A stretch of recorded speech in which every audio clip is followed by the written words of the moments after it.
G'day crew and welcome to another episode. It's the end of 2023, but I don't think this episode is going to go up until 2024. Hopefully I'll get a trip out in the water beforehand and I'll put this episode up after that. But what's happening here is I decided that I'd give myself a Christmas present and birthday present combined, and I'm getting a custom-made rod. Now, all my life, I've always just bought whatever rod felt good in the shop and often whatever was on special. So this time I decided that I will treat myself to a custom-made rod, mainly because I happened to pick up a beautiful rod. It was on special. It was on the throw-out table, actually, and I loved it. It felt like the best rod I've ever used. It was a Shimano of some sort, and anyhow it got broken. And I was really devastated when that happened because I hadn't used a rod that felt so good in my hands prior to that. And I think it was just a fluke. It was a mass-produced rod. And I believe that they've got a set in them that you roll the rod around and see which way it bends the easiest. And then you put your reel seats and guides on according to that. So anyway, I decided that I would have a go at a custom-made rod. This is a reel for it. It's a Shimano reel, and I decided I'd go with an overhead rod. This is what I got. It's got 300 metres of 20-pound grappler braid on it. It's a Shimano brand as well. It's got a mono backing on it, fair bit of mono backing on it. And I'm going to put a Top Shot wind-on leader on it. Some of this Troll Pro 30-pound leader on top of that. I'll put somewhere between 20 and 40 metres of the leader on that. Probably 33 metres because that'll give me 3 out of this spool. So I'll put 33 metres of wind-on leader on top of this. And that's going to be my primary snapper rod from then on. Hopefully. Hope it'll feel as good as I expect once I'm using it. And I'll take you through the build on it as it goes. It'll be a couple of weeks before I get the finished rod. I've got to go down and get fitted for it in about another week, and then it'll be built after that and I'll go and pick it up. So anyway, I got the reel now. I'm going to put the Top Shot on it, and I'll do a video of how I do the knot. I've got a new way of doing the FG knot. Very similar to what I have been doing and I've showed you before, but this makes it even easier. So I'll show you that in another video. I'll just rush through it quickly in this video so you can keep everything like for like. This is the build of the custom rod, and the other video will show you how I do the FG knots. Really quick, really simple and foolproof. This is a very fine line, which is why I went with the grappler line. It is a P1 thereabouts, and it's a 20-pound line. So it's very fine. There we go, all done. Now I can put that away and wait for the rod to be ready.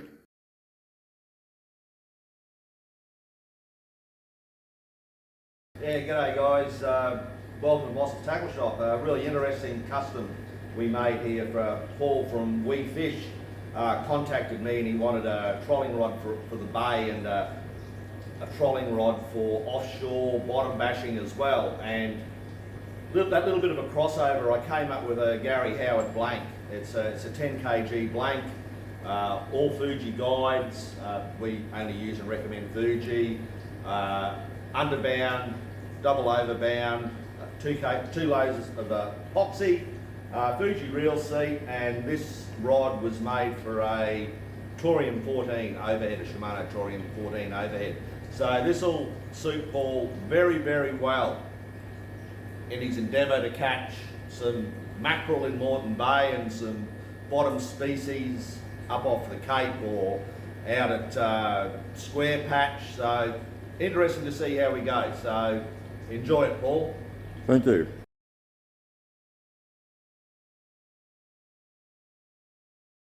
I just got back from Mossops, my custom rod.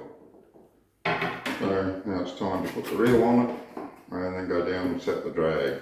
So it's all ready to use when I go out.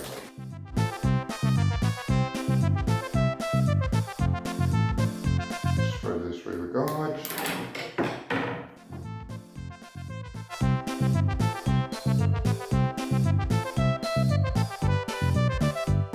I'm not sure what my movements are going to be. I might just leave it with a loop on the end. Oh dear, my bad, I forgot to specify a hook keeper on the rod. Oh, never mind.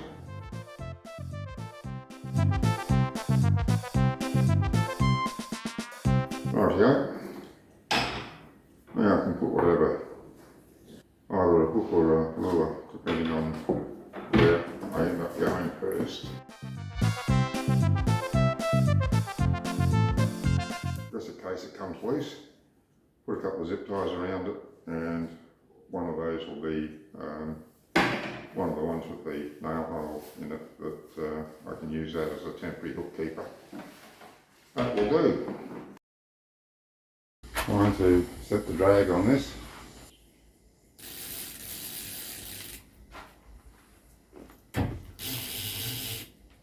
Okay, what have we got there? That's around 2 pounds, so we've got a long way to go up. Yeah, that's not that much more. Good deal more and maybe too much. Oh yeah, oh yeah, definitely too much. I was looking at the wrong scale too, it was 2 kilos, not 2 pounds. Okay, so that's definitely too much. That's it all for a bit, so let's try that, see how we go. What have we got there? Perfect. That's 5 pounds on a 20 pound line. I could probably go 6 pounds. I'll go up just a shade. See if I can get that extra pound of drag on it.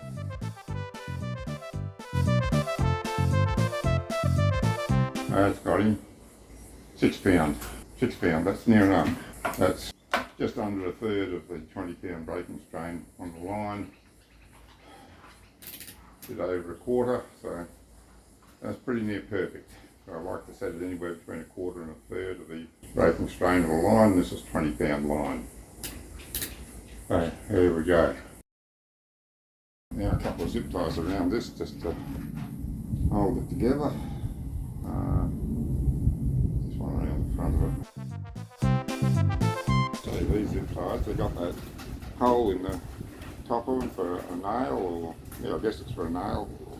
And they sort of make a poor man's hook keeper. So if you haven't got a hook keeper on your rod, you can get some of these zip ties. They're significantly dearer for just having that little extra hole where I buy them anyway.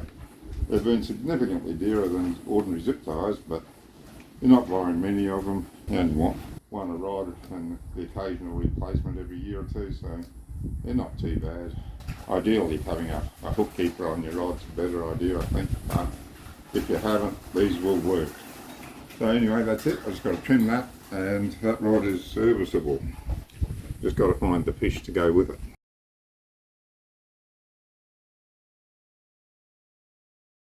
Oh, on something here.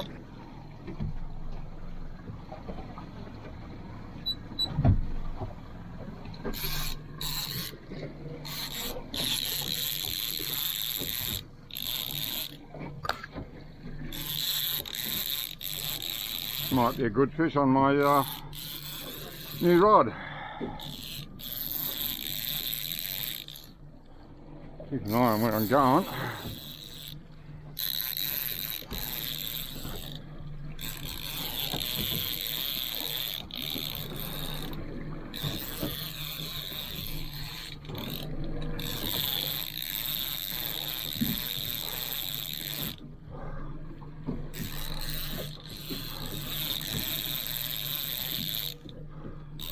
Not terrific.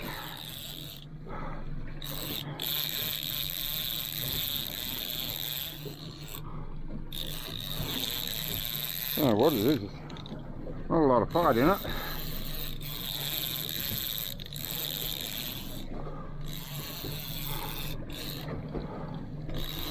I see some colour.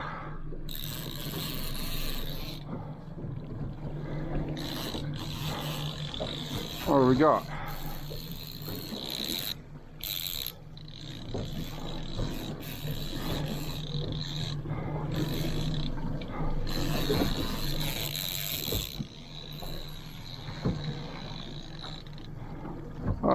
That's what it is. There, that's a keeper. That warrants a net.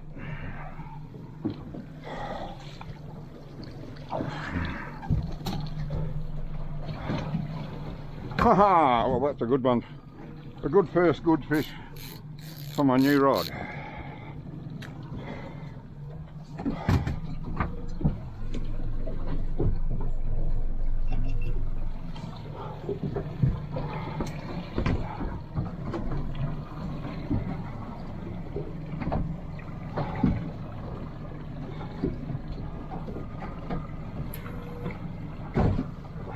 There we go. Just got you out of that. Now let's get this out of view.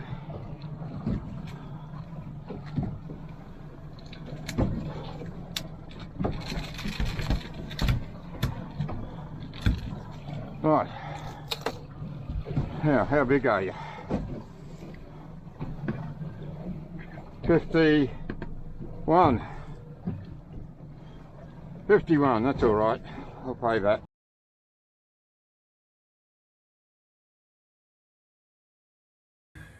Yeah, so what's the verdict? It feels really nice. And one thing about getting a custom rod is the rod has what they call a spine, and that means that it bends one way better than it bends the other. Like, okay, they're the two ways that this one bends, because they've picked out where the spine is. If I try to bend it that way, there's a rolling motion. It doesn't want to bend that way quite as easily as this way, and that's something they never pick when they're making a factory built rod. You have to get a custom rod to get it matched to the spine properly. They've done this one very well, and it does feel really good. It makes a difference. Now, if I'm looking for a whiting rod, yeah, I'll just go for a cheap whiting rod, but this rod, what I want it for, I'm really happy with it. If you've owned quite a few rods, you might notice that every now and then you'll come across one that is just extra nice to use. And I think that's because the factory built rod, they just fluke getting the spine in the right spot. It just feels different. So, is a custom rod worth it? Well, it's up to you, but I'm pretty happy with this one. It's really nice. You can feel the difference when, just when you flex it and it's on the spine. It makes a real difference. So yeah, very happy with it. Well, that brings us to the end of the video. As I've said several times, I'm very happy with the rod. I'm even happier that it's a combined Christmas and birthday present. Videos might be a little bit sparse for the rest of this month. I've got a job to do that's going to take me till the end of February, and if I get that finished, I get March off work, so I'll be free to go out on the boat any day that I want to. I thought that was a good trade-off, but I'll be working as close to 24/7 for the next month as I can possibly work in order to get it done. I should have enough time, I think, to do some small tips and tricks videos. Get one out a week, I hope, but if I don't, well, you know the reason. All things being well and the weather cooperating, there should be plenty of action next month. Until then, good fishing.